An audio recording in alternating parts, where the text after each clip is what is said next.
Hello दोस्तों। Video बनाने के लिए बढ़ गया हूँ। देखिए, मैं आपको एक वीडियो आज कुछ एडिशनल इन्फॉर्मेशन देते हुए बना रहा हूँ। आप अच्छी तरह से इसको सुनिए। और डिस्क्लेमर है कि भाई जो भी आप शेयर बाज़ार में काम करेंगे अपने पर्सनल फाइनेंशियल एडवाइज़र से सलाह लेके करें। आपको फ़ायदा या नुकसान होगा तो वो आपकी अपनी जिम्मेदारी होगी, उसमें मेरा कोई लेना देना या जवाबदेही नहीं होनी है। तो अभी मैं आपको ये सारा जो मेरा वक्तव्य है ये एजुकेशनल पर्पज़ के लिए है। आज पहली बार दोस्तों, आज पहली बार ऐसा हुआ है कि जो मैंने आज सुबह कि 17,100 के आसपास ये बाज़ार खुलेगा और वहीं घूमता रहेगा। ये तो भविष्यवाणी सही लगभग हुई है, लेकिन ये 17,300, 350 और 400 की ओर बढ़ेगा, ये पहली बार भविष्यवाणी रुक गई। इसको मैं कहूँगा कि ये स्टॉप हो गई, ब्रेक लग गया इस पे। दोस्तों, ये क्यों लगा? देखिए, जब हमारा निफ्टी बंद हुआ 341 point Dow Jones future up था। सामान्य परिस्थितियों में हमेशा जब डो जोन फ्यूचर इतना अप होता है तो हमारा निफ्टी 200-300 पॉइंट बढ़ता है। तो अगर हम सामान्य परिस्थिति की बात करें तो मेरा वक्तव्य सही होना चाहिए था, लेकिन देखिए उसके पीछे पीछे मैं 2-3-4 दिन से ये बोल रहा हूँ कि एफआईआई पता नहीं कब कितना सेल कर दें, उनकी सेलिंग पे डिपेंड है। वो कटारी लेके बैठे रहते हैं। दोस्तों, हम बिल्कुल एक जगह पे जमे रहे और पहली बार मैं बहुत दिनों के बाद पहली बार देख रहा था कि 17,110 हाई बनाया निफ्टी ने, और नीचे में ये बीच में रुका रहा 17,048 पे, 17,055 पे, 17,083 पे, लेकिन एक बार ये 16,958 भी टच किया और तभी शॉर्टर्स डरे, जबकि डो जोन्स फ्यूचर्स काफ़ी अप था। तो ये क्या है दोस्तों? ये ट्रैपिंग है और ऑपरेटर्स का खेल है। पुट कॉल की प्रीमियम्स की ईटिंग है और एक तरह से शॉर्टर्स को फंसाया जा रहा था कि आप शॉर्ट करिए। बाजार ऐसा लग रहा था देखने में कि लॉन्ग जाएगा। तो दोस्तों, पहली बार मैंने ऐसा देखा कि ये ऊपर में 17,110 और नीचे में 16,958 और ज़्यादातर ये 17,050 के इर्द गिर्द पूरे दिन रहा। और कैश में जो अपने में मिड कैप का इंडेक्स है वो भी डाउन रहा, बैंक का डाउन बहुत ज़्यादा रहा और निफ्टी भी डाउन रहा। तो दोस्तों देखिए, बैंक निफ्टी का पुट कॉल रेशियो 0.65 आ गया, हमारे निफ्टी 50 का 0.93 आ गया। और बैंक निफ्टी में तो जो दिग्गज बैंक शेयर्स थे ना वो बढ़े ना वो ज़्यादा घटे, लेकिन फिर भी आईसीआईसीआई या जो भी दिग्गज जिनकी पार्टिसिपेशन बैंक निफ्टी में हैं उनके गिरने से बैंक निफ्टी भी डाउन आया। विक्स जो इंडियन विक्स है, अपना वॉलेटिलिटी इंडेक्स है दोस्तों, 20.60 पे वो बंद हुआ। वो भी बढ़ के बंद हुआ। जब ये बढ़ता है तो हमारे मार्केट को घबराहट होती है दोस्तों। ये इंडिया विक्स की रीडिंग है। देखिए, मज़े की बात ये है कि एशिया भी मिला जुला बंद हुआ, लेकिन यूरोपियन मार्केट अभी भी ग्रीन में है दोस्तों। अभी भी मैं वीडियो बना रहा हूँ, Dow Jones future 235 point up है, यूरोपियन मार्केट सारा ग्रीन में है, कोई ज़्यादा बदलाव नहीं है। और क्रूड ऑयल 104.5 ब्रेंट क्रूड का भाव है, तो उसमें भी ज़्यादा रद्दोबदल नहीं है। हाँ दोस्तों, एक घबराहट मुझे लगती है जो मुझे कहीं किसी से सुनाई नहीं दी, और ये मैंने खुद पढ़ा है कि Russian harsh gas supply to European countries could cause recession. अगर Russia gas supply European countries को बंद कर देता है तो वहाँ एक रिसेशन की प्रक्रिया दौड़ सकती है। ये मुझे ज़्यादा खतरा लगा। लेकिन यूरोपियन मार्केट तो ग्रीन में है। यूएस को क्या हुआ? डॉ जोन्स फ्यूचर भी ग्रीन में है। दोस्तों आज पूरा, बहुत दिनों बाद, वैसे तो होता रहता है ये पूरा का पूरा आर्टिफिशियल इंडियन मार्केट मैंने अपनी आंखों से देखा और मैंने भी बहुत काटापिटी की। रिलायंस ऊपर में बंद हुआ, जो जैकपॉट में कई दिन से दे रहा था। टाटा स्टील वो भी ज़बरदस्त लास्ट में भागा दोस्तों, क्योंकि मुझे दिख रहा था कि शॉर्ट कवरिंग होनी है। मैंने 1210 में दिया था वो कि आप 1210 में खरीदिए, लिख दिया था उसका रेट, और 1249 रुपये में ये तक जाएगा। लेकिन वो 1249 रुपये को भी पार कर गया और काफ़ी अच्छी दौड़ उसमें आज लगी। और ऐसा ही नहीं है कि आज ही लगी है दोस्तों, जब इसी संदर्भ में कंटिन्यू में बात कर रहा हूँ तो आगे भी बता देता हूँ आपको। आप इस वीडियो को ध्यान से थोड़ा सा सुन लिया करो। इसमें सुनने में कोई ज़्यादा बुराई नहीं है, ज़्यादा लंबी वीडियो नहीं है, ज़्यादा राम कहानी में इधर उधर की नहीं कहता हूँ, सारी काम की बातें बताता हूँ। जहाँ तक मैंने टाटा स्टील की बात की और इसका जिक्र थोड़ा सा चला तो मैं बता देता हूँ कि चाइना में लॉकडाउन समाप्ति की तरफ है कहीं कहीं, और जिसकी वजह से हमारे मेटल स्टॉक्स में घबराहट आई थी। आपको बता देता हूँ मैं, टाटा स्टील में इसीलिए घबराहट आई थी, रशिया का प्लांट बंद हो गया, चाइना में लॉकडाउन हो गया, ये हो गया वो हो गया। तो दोस्तों हिंडाल्को हुआ, टाटा स्टील हुआ, सेल हुआ, टाटा मेटेलिक हुआ, आप अच्छी तरह से JSW स्टील हुआ, आप अच्छी तरह से सुन लीजिए। अब इन स्टॉक्स में तेजी रहेगी। टाटा स्टील तो आज भागा है, बाकी मैंने देखे नहीं है। टाटा मेटेलिक और सेल तो इसके पीछे पीछे चलते हैं। तो दोस्तों इनमें तेजी रहेगी। रिजल्ट्स भी, चाहे टिन प्लेट हो, चाहे टाटा मेटेलिक हो, चाहे सेल का भी आया नहीं, आ जाएगा। और डिविडेंड भी इन स्टॉक्स ने अच्छे दिए हैं, इतने कमज़ोर स्टॉक्स नहीं हैं दोस्तों। तो इनमें अब मेटल स्टॉक में तेज़ी आनी चाहिए। तो मैं लगातार जब कोई चीज़ बता रहा हूँ तो आपको इस संदर्भ में ये बात भी मैंने बता दी, स्क्रिप्ट के नाम भी आपको बता दिए। बाकी ऐसे गिरते हुए बाज़ार में दोस्तों अननोन एक, जब इस बाज़ार में बिल्कुल एक अजीब घटना घटे, अगर आप ट्रेडिंग नहीं करते, बाहर बैठ जाते हैं, तो आप इसमें भी अपना प्रॉफिट समझिए। आप ये मत समझिए कि मैंने कुछ किया नहीं, ये मान के चलिए कि आपने आज बहुत कुछ किया, आपने बहुत कुछ किया। हाँ, टेक के लिए मेरे पास काफ़ी इंक्वायरी आई दोस्तों। टेक स्टॉक्स में जो यूएस में रिसेशन का खतरा और कुछ टेक कंपनीज के रिजल्ट्स ख़राब आए हैं, देखिए वहाँ से हमारे इंडियन टेक कंपनीज पे फ़र्क पड़ा है। और अभी टेक कंपनीज पे जो फ़र्क पड़ना था वो पड़ लिया है, 2-4 दिन और पड़ेगा, कोई ज़्यादा फ़र्क इन पे पड़ने वाला नहीं है। और अभी बाज़ार अच्छा चलना चाहिए दोस्तों। अभी वैसे SGX निफ्टी अभी भी 16,963 है। डॉ जोन्स फ्यूचर अप है, यूरोपियन मार्केट ग्रीन में बहुत अच्छे हैं, सब everything is fine at every place. लेकिन SGX निफ्टी 16,963 है दोस्तों।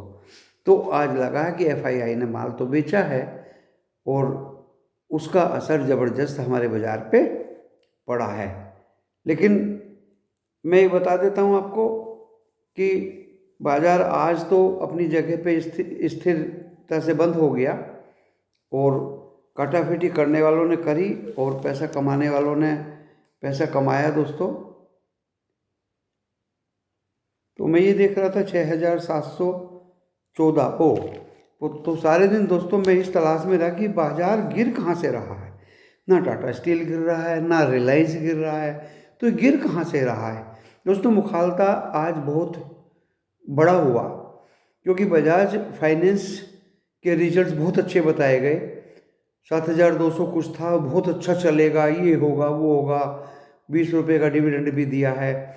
तो दोस्तों उसको हमने समझा कि भाई वो क्यों गिरेगा। अभी मैंने देखा कि 523 रुपया दोस्तों गिरा हुआ है बजाज फाइनेंस, और इनका वेटेज हमारे निफ्टी में बहुत ज़्यादा है। इस वजह से हमारा निफ्टी आज दोस्तों गिरा है। तो इसको मैं खतरा ही मान सकता हूँ। और बाकी जो काटा पेटी है दोस्तों, वो आप लोगों को करते रहना चाहिए। TTML 2 बार नीचे में लोअर सर्किट लगा और उसका सर्किट भी खुलता रहा, खुला फिर लग गया, खुला फिर लग गया। वैसे तो ये सब शेयर्स ऊपर ही थे सुबह को, और टाटा स्टील तो भागा ही है। सेल में काटापीटी करने का अच्छा चांस था, काफ़ी नीचे 95.60 तक चला गया था। टाटा मेटेलिक भी अच्छे रेट पे चला गया था, उसने भी रिकवरी दी। दोस्तों जयकॉर्प आज हमने एक शेयर बताया था अपनी टीम को, वो ऊपर में जाके अपर सर्किट लग गया, उसमें काफ़ी तेज़ी से भागा, क्योंकि उसमें दोस्तों ऑपरेटर फंसा हुआ था। मैं वीडियो के जरिए आपको अच्छी अच्छी बातें बता देता हूँ, क्योंकि जब वो पहले 123 रुपये 22 रुपये से भागा था, मैंने अपने टेलीग्राम चैनल्स वालों को भी हल्ला मचा के उस शेयर को दिया था, तो ऑपरेटर ने दोस्तों 2-2.5 करोड़ शेयर्स बाई किए। करते करते वो 147 150 तक लेके गया। अचानक बाजार गिरा, ज़बरदस्त गिरा, ऑपरेटर ट्रैप हो गया। 127 पे वो 3 दिन से बैठा था। आज मुझे सुबह लगा कि आज ये भागने वाला है, तो मैंने 100 शेयर पकड़े। दोस्तों उसने पीछे मुड़ के नहीं देखा, क्योंकि उसको तो इन्वेस्टर्स को फंसाना है। जो उसका पैसा फंस चुका है, किसी तरह से वो पैसा कमाना है, निकालना है, निकलना है। ऐसे फंडामेंटल्स उसके ज़बरदस्त नहीं है दोस्तों, ये स्टॉक ऐसे ही करता है बार बार। तो मेरी विनती सभी मेरे व्यूअर्स है कि मेहरबानी करके जयकॉर्प की तरफ को अब मत देखना। दोस्तों मैं इस वीडियो के माध्यम से आप लोगों को सारी चीज़ें बता देता हूँ। आप अब कहेंगे कि वो नहीं देखना, तो हम देखें क्या? मैंने मेटल स्टॉक्स आपको बताए, वो खरीदिए जो लो ऐप पे हो, जो नीचे में हो, आपको ज़रूर फ़ायदा देंगे। एंड ऐसे मुकाम पे दोस्तों BPCL बहुत अच्छे भाव पे है, थोड़ा थोड़ा आप पकड़िए, कोई प्रॉब्लम नहीं है। और जो शेयर नए भागे हैं आप उनको ले सकते हैं दोस्तों, उनमें आपको काफ़ी भागने की क्षमता दिखाई देगी। और अभी बहुत अच्छे लेवल पे बाजार है, और बाजार के गिरने की संभावना देखिए मुझे बिल्कुल नहीं लग रही है। ये तो मैंने आज का अपडेट आपको दे दिया, और जल्दी से मैं आपको एक भविष्यवाणी और दे देता हूँ। कुछ नहीं हुआ, एवरीथिंग इज नॉर्मल दोस्तों। हमारा जो वीडियो के जरिए से बता देता हूँ, जो कैंपस वाला लास्ट डे उसका कल है, 4.1 उसका रेटिंग है दोस्तों IPO का। उस IPO को आप सब लोग भर सकते हैं, क्योंकि मैं इसलिए इसको बता रहा हूँ कि टेलीग्राम कमेंट्स में भी इस वीडियो के एंड व्हाट्सएप पे भी पूछते हैं कि हम क्या करें। मैंने रेटिंग उसकी बता दी है, उसके जो एंकोर्स बता दिए हैं, सभी की अप्लाई करने की इच्छा है, और 4.1 रेटिंग है उसकी। दोस्तों एक रेनबो वाला और आज IPO खुला, उसकी 3.9 रेटिंग है। वैसे तो मैं 4 या उसके ऊपर रेटिंग्स को अच्छा मानता हूँ, लेकिन रेनबो में भी आप एक लोट भर सकते हैं, एंड कैंपस में तो आप जितना लोट चाहें उतने भर सकते हैं। लिस्टिंग गेन तो आपको डेफिनेटली इन दोनों IPO पे होगा ही होगा। रेनबो पे थोड़ा कम हो जाएगा दोस्तों, इफ एंड अदरवाइज कैंपस पे काफ़ी अच्छा लिस्टिंग गेन होगा। इस वीडियो के माध्यम से मैंने आपको ये बात भी बता दी है। और निफ्टी के मुकाबले दोस्तों बैंक निफ्टी तेज़ी से भागेगा, ऊपर बढ़ेगा, हो सकता है 36,900 कल टच कर दे, क्योंकि जिस तरह से गिर रहा है या गिरा है उसको बढ़ने का भी हक है। 0.65 ओनली ओवरसोल्ड है वो, 0.65 उसका पुट कॉल रेशियो है, एंड निफ्टी 50 का पुट कॉल रेशियो 0.93 है। तो बैंक निफ्टी 50 को आज के वीडियो में मैंने बात कही थी, लेकिन कल शायद बैंक निफ्टी 50 को ऊपर खींच दे, ऐसी मेरी सोच है दोस्तों। नीचे गिरने का तो मुझे अब ऐसा लग रहा है दोस्तों निफ्टी 50 या बैंक निफ्टी का, कि नीचे गिरने का तो कुछ औचित्य मुझे ज़्यादा दिखाई नहीं दे रहा। होने को कुछ भी हो सकता है। FII बिल्कुल कटारी लेके बैठे हैं, आखिर तक हमारे निफ्टी 50 और बैंक निफ्टी में सभी लोग अपनी पोजीशंस को कैसे बनाएं, कब बनाएं, मौके तलाशते रहते हैं। लेकिन आप अगर ऊपर की तरफ के मौके तलाशते हैं तो FII की कटारी भी आपको याद रखनी पड़ती है दोस्तों। IPO LIC का सामने दिखाई दे रहा है, बहुत बड़ा IPO दोस्तों। उस IPO तक तो गवर्नमेंट की भी सपोर्ट हमारे निफ्टी 50 और बैंक निफ्टी को रहेगी कि इंडियन बाज़ार को गिरने नहीं देना है किसी भी कीमत पे, क्योंकि इसको उठाने वाले अडानी, अपने Reliance industries and Tata steel भी आज दौड़ चुका है। हो सकता है IIT में इन्फोसिस एंड TCS भी कल दौड़ लगाएं, क्योंकि हमें निफ्टी 50 और बैंक निफ्टी को बल देना है ताकि बहुत बड़ा LIC का IPO सक्सेस हो जाए। ये भी हमारे सामने एक उद्देश्य है। दूसरा, 3 तारीख को टाटा स्टील के रिजल्ट्स हैं, शेयर का विभाजन है, रिजल्ट्स आएंगे एंड डिविडेंड घोषित होगा। वो भी 3 मई को अच्छा दिन है। और 4 मई से दोस्तों LIC का IPO ओपन होगा और वो 9 मई तक खुला रहेगा। वैल्यूएशन से ज़्यादा स्ट्रेस है, बहुत ज़्यादा है दोस्तों, एंड उसके लिए मैं अभी विवेचना कर रहा हूँ। जिस तरह से मैंने आज कैंपस का एंड रेनबो का आपको रेटिंग्स और सजेशन दिए हैं, मैं LIC का भी सजेशन आपको दूंगा कि आपको अप्लाई करना चाहिए या नहीं करना चाहिए। इस तरह की बात विद प्रूफ, बिना प्रूफ की मैं बात नहीं करता। मैं आपको सबूत दूंगा कि ये IPO सक्सेस होगा या नहीं होगा, इन्वेस्टर्स को कुछ मिलेगा या नहीं मिलेगा, सबूत के साथ मैं अपनी बात आपके समक्ष रखूँगा। आप उसको माने या ना माने वो आप पे निर्भर करता है। और बाज़ार में 2 ही चीज़ हैं, अगर नीचे गिरेगा तो FII की कटारी चलने से गिरेगा, और अगर उनकी कटारी थोड़ी सी ढीली रही, मंदी पड़ गई तो और रुक गई तो अपना बाज़ार उतनी तेज़ी से ऊपर जाएगा दोस्तों। ये मेरी कल की भविष्यवाणी है, क्योंकि एक्सपायरी का दिन है। काफ़ी कुछ स्टॉक्स में शॉर्ट कवरिंग हो चुकी है, शॉर्ट कवरिंग हो चुकी है, और शॉर्ट कवरिंग बहुत से स्टॉक्स में होनी बाकी है जो कल हो सकती है दोस्तों। शॉर्ट सेलिंग और short covering, put call ratio का बढ़ना, पुट कॉल रेशियो का कम होना, आजकल आपको ये चीज़ अदृश्य सी दिखाई देंगी। ड्यूरिंग मार्केट आवर ही ये सब कुछ हो जाता है, ड्यूरिंग मार्केट आवर, क्योंकि बाजार निफ्टी 50 जैसे ही 16,958 आज गिरा दोस्तों, पुट कॉल रेशियो नीचे आया और देखिए किस तरह से रिकवरी हुई कि तुरंत वो 0.93 हो गया। आपको अदृश्य ये सब लगा होगा, लेकिन ये ड्यूरिंग मार्केट आवर ही हो गया। तो पुट कॉल रेशियो का इतना ज़्यादा अहम प्रभाव नहीं हो रहा है आजकल। हाँ, 0.65 जैसे बैंक निफ्टी का पुट कॉल रेशियो हो दोस्तों, इसमें शॉर्ट कवरिंग संभव है और ये हमारे निफ्टी 50 को ऊपर की तरफ कल खींच सकता है। तो दोस्तों, प्रेडिक्शन, भविष्यवाणी देते हुए मुझे भी सोचना पड़ रहा है, क्योंकि आज के प्रेडिक्शन में मुझे धचका लगा है थोड़ा। 341 डॉ जोन्स फ्यूचर होते हुए भी निफ्टी 50 17,038 पे बंद हुआ दोस्तों, और 10 पॉइंट तो इधर उधर हो जाते हैं। 17,048 था, मैंने कि चलो 17,048 पे ये बंद होगा।